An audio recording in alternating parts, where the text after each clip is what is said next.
Dr. Ben Carson, thank you so much for joining me today. Zach, it's always a pleasure to be with you guys. Thanks. Dr. Carson, so blessed and humbled to have you here at our 2024 AACC National Conference. The whole entire theme is called Stand Together. And as we talk about this theme and as we talk about the buzz and the energy and so many incredible things that are happening here, we're all excited to hear from you this evening.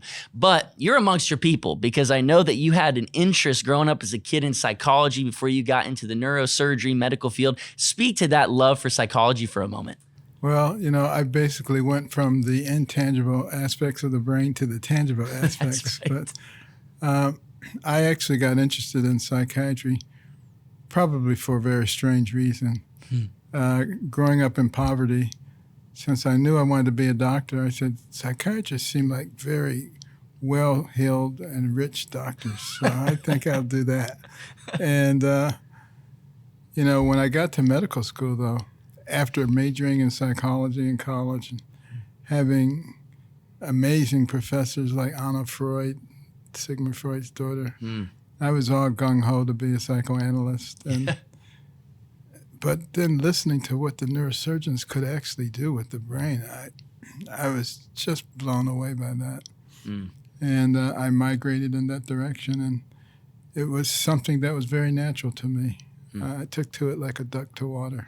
Well, I'll say this, God has used you in powerful ways. You have had success and excelled in the medical field, the political sector, authoring several, like I said, best-selling books, speaking now. I've listened to several of your talks, several of your sermons. It's amazing to hear what God is doing in and through your life. But Dr. Carson, there's no question the last several years have been a tough go on a lot of people. There's been a lot of confusion, a lot of frustration, a lot of anger. A lot of people are living lives of fear. But Dr. Carson, you're currently on a book tour. You're traveling all over the place. I'm sure you're exhausted. You're tired. That's why we're grateful for your time. But I'm interested, as you travel, as you interact with countless Americans, what are you seeing and what are you really hearing? Well, there are a lot of people who are very concerned about the direction of our country. The vast majority feel that we're moving in the wrong direction. Yeah. And I see a lot of people who have actually given up. And, it's disturbing, particularly a lot of the evangelical Christians who say the whole system is corrupt. I don't want to be involved in it at all. And you have to recognize that if you live within any ecosystem, you need to be a part of it. And if you have the ability to change the direction in a positive way, which evangelical Christians could do because there are millions of them who don't vote. That's right. And if they were to understand the actual power that they have, we wouldn't have to sit around and complain about the direction of the country. That's exactly right. And like you said, being able to step up and step into this moment for such a time as this. One thing I know about you is that you have a deep love and appreciation and devotion for the rich history of this country. And I know you talk a lot about the foundation of faith, the foundation of family, and so much more. Speak to what you believe, sir, is the backbone and really at the core and the center of the foundation of America. Well, you could go back to our founding document, the Declaration of Independence. It tells us that our rights come from our Creator, a.k.a. God. And life, liberty, the pursuit of happiness. And we've moved away from that, particularly the first one, life. And as we've lost our respect for life, we've lost our respect for each other. And what does our Judeo-Christian value tell us? It says to love your neighbor. Not to cancel your neighbor if they disagree with you or if they have a different yard sign. And that has really changed us to a different type of society.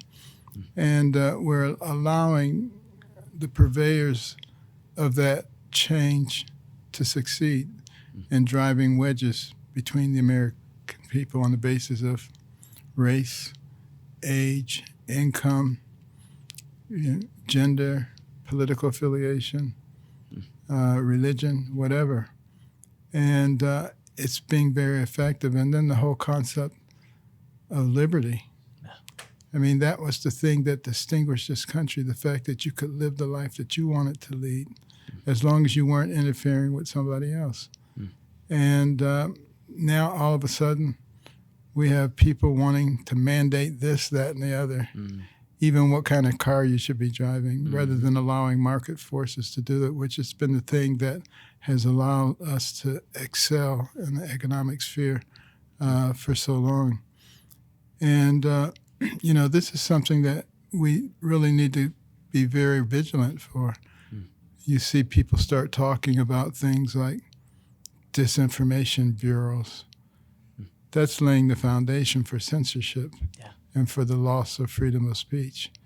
And it's staring us right in the face. We need to recognize it and be courageous enough to do something. It's not always a matter of just recognizing, but if you're going to be the land of the free, you also have to be the home of the brave. You have to be willing to stand up for what you believe in. That's been a problem.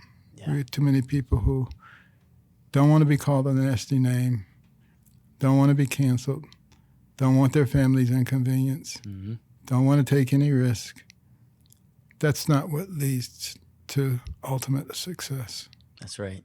That's right. We need boldness and courage now more than ever. I'm Zach Clinton, co-host here of Life, Love, Faith, and Family, joined by one of the greatest Christian leaders and voices of our day and age, Dr. Ben Carson.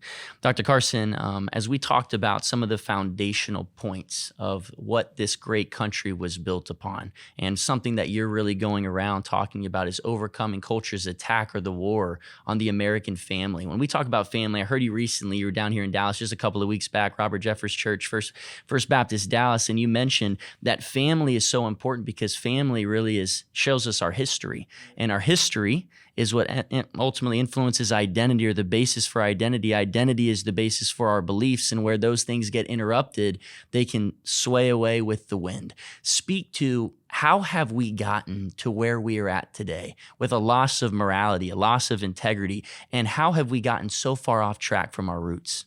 Well, we've allowed ourselves to be changed by the technology. Everybody spends a lot more time with their little electronic device than they do with members of their family, where those values come from. It used to be very traditional that families would gather at least once a day for dinner together. That's right. That's frequently not the case anymore. The kids are off to McDonald's or wherever with their friends. They've got their little communication device. And even sometimes when they're sitting at the table, they're looking at their little communication device rather than talking to their parents. And, of course, that's where those values come from. And that's where the history comes from. And you see it all the time when you look at some of those man on the street interviews, and they ask particularly, the college kids on the beach, just basic information. No they idea. have no idea. And of course, if you don't know very much, you become very vulnerable to manipulation. And that's what happens every time a country converts from freedom to Marxism, communism. You dumb down the population first. And then it makes it easy to tell people, to gaslight people to do what you need to do to get them to follow what you're going to do. And it doesn't take very long. All you have to do is look to our south, Venezuela. It was a very prosperous country. It's the most prosperous country in South America. And beautiful resorts and hotels. I've been there a number of times. And the main thing that the people talked about or argued about was whether or not they were the most beautiful people in the world. We have the most Miss Universes, and that was their big topic. That's what they were concerned about. And now look at it. It's at the bottom of the economic list. People fleeing the country, rampant crime, although their crime has decreased by 57%. In the last year because they sent all their criminals here. It's very problematic. Yes, indeed. But people think that kind of thing could not happen in America. But it happened almost overnight in Venezuela. It can happen anywhere. And that's why our founders worked so hard to try to give us the Constitution that would keep it from happening in our country. But they knew that we would ultimately get to this place. And that's why they put the fail-safe mechanism in the hands of the people, and that is the vote. Right. But people have to learn how to vote responsibly, not just look for the name that looks familiar, but know who these people are, what their policies are. Get everybody in your sphere of influence to know what they are and to vote appropriately. And we need to talk about these issues. You're told from the time that you're a little child, there are two things you don't talk about in public: religion and politics. Those are the exact things we need to be talking about, because those are the things that are under attack as they try to fundamentally change our country. Well, I love your work around the American family. My dad, Dr. Tim Clinton, always raised me to understand that the family that prays together, plays together, and eats together stays together. But I also love what you're saying about this push, about what we can do when it comes to this voting season coming up, is recognizing that we're not voting for a person, we're not voting for a personality, we're voting for policies. And these policies matter because people matter. Dr. Carson, Psalm 11 verse 3 says, if the foundations though be destroyed, what can, what should, what will the righteous do? Dr. Carson, how do we get back on track and realign our country back to its roots, back to its morals once again? Well, courage is the key. We have to be courageous. You look at states like Louisiana and Oklahoma that have declared, we're bringing the Bible and the Ten Commandments back to a public school. That requires some courage in this day and age, no question about it. But we have to recognize that the people of faith and the people who believe in the founding principles of this country have every bit as much right to talk about what they believe as the secularists do. And, you know, the secularists, they depend on intimidation. If they can intimidate you and shut you up, they got it. And there doesn't even have to be very many of them. And particularly when they have the media on their side, it's a real problem. But we have to recognize that we are every bit as entitled to our opinions as they are to theirs, and to push forward with our beliefs, because those are the things that propelled this country to the top. You know, a bunch of ragtag militiamen became the most powerful empire in the world in record time. That was not a coincidence. That's right. That was because of our values and our principles, the things that we believed in. And why would we give them up? And as we're in the process of giving them up, what's happening to us? It's not a good thing. We're going in the wrong direction. That's right. That's right. But like you said, courage is the key. Courage is the answer. Something that I've done a lot of research on, my doctoral studies, and just what I'm passionate about is resilience. And although many don't say that there's a concrete definition, there's lots of them out there, a common theme is positive adaptation in the presence of adversity. Dr. Carson, you're someone who's no stranger to adversity in your life. You talk a lot about the challenges that you faced and had to overcome when it comes to your upbringing and your childhood, and even getting to you to where you're at today. But you seem to have had a unique perspective on pain, that it didn't become your prison holding you in bondage, but it became your passport, taking you places you could have never gone without it. It wasn't a crutch, it was a catalyst. Dr. Carson, speak to what's the desire and the fire within you to continue to finish strong and to live a life of integrity and service of others? Well, it's my relationship with God, and recognizing that He gives you positions and opportunities for a reason. No, you don't have to use them. You can squander them, and He can take them and give them to somebody else. That's right. And He will. As the Bible says, you know, if we don't do the work, the rocks will cry out. So, you know, He can always move on, but He gives us that opportunity. That requires a certain degree of humility. Because we all want to think that we're doing this and we're doing that and we're great and wonderful. But I say we all have to fight our battle of 18:12. Proverbs 18:12. That says, before destruction, you know, the man is haughty, but before honor is humility. And if you can just remember that we need to be humble, we need to seek guidance from God. And that's been the thing. God has never failed me. I can't think of a single thing in which he's failed me.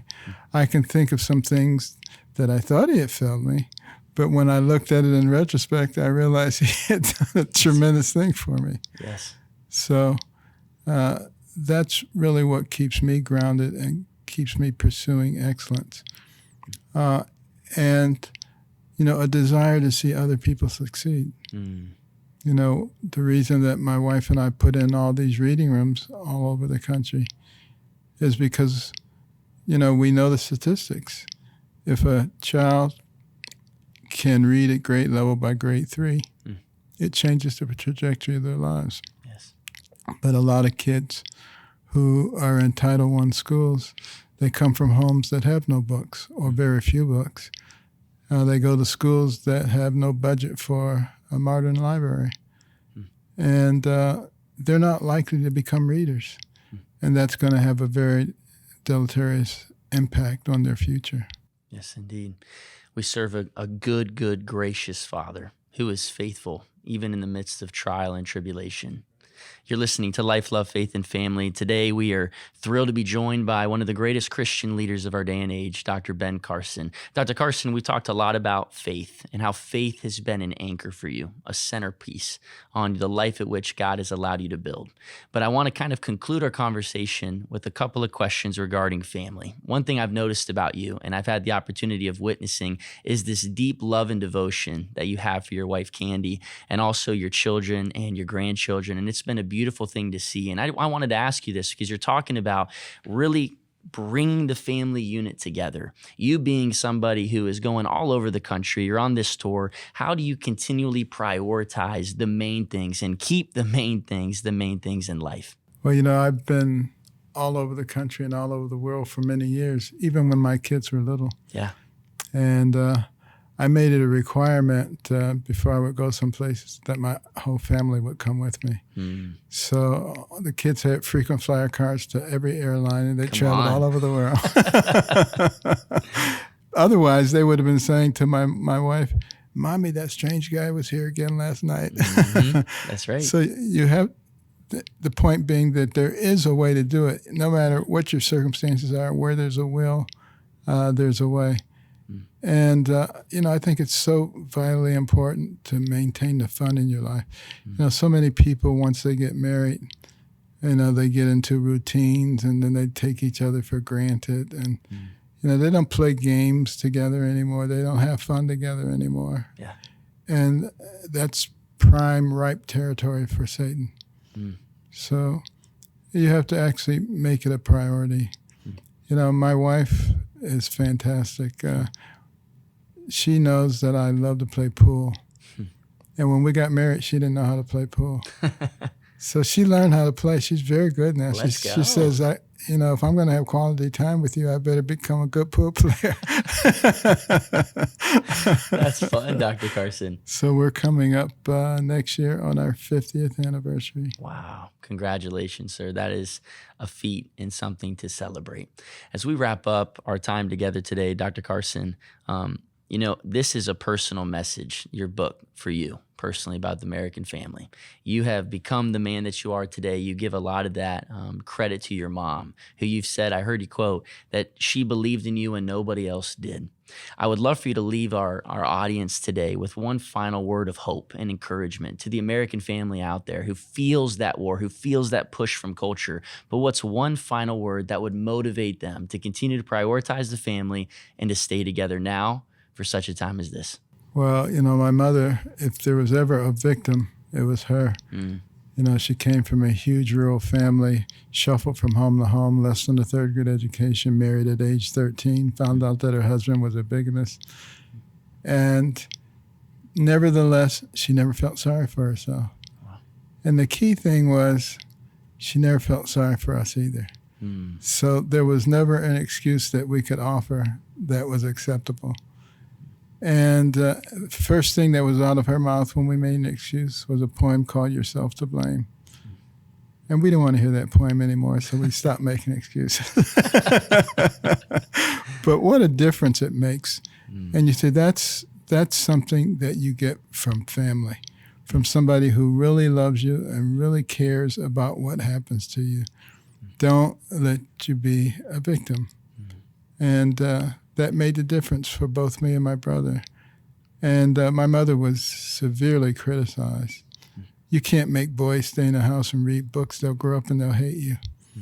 And I think she got the last laugh because one son became a brain surgeon and the other became a rocket scientist. Wow. That's pretty remarkable. That's what family can do for you. That's what family It doesn't can do. have to be always a complete nuclear family with father and mother, but that is by far the best. And all of the think tanks, both liberal and conservative think tanks, verify that children raised in a traditional nuclear family do much better on every level. What I'm hearing you say, sir, is take the initiative, right? Make the investment and be intentional in your family today and every day moving forward. Because when the family unit is there and when there are those ingredients necessary, then amazing things can begin to happen. Huge advantage. Dr. Ben Carson, my friend, on behalf of my dad, Dr. Tim Clinton, myself, and all of us here at Life, Love, Faith, and Family, I just want to thank you for your work, your efforts, and what you're continuing to do, the way in which God is continuing to use you all over this great land. And thank you for your time and your willingness not only to be here at this event, but to join me for this conversation today. I appreciate you, my friend. Absolutely. Thank you for being a servant of the Lord. Thank you, sir.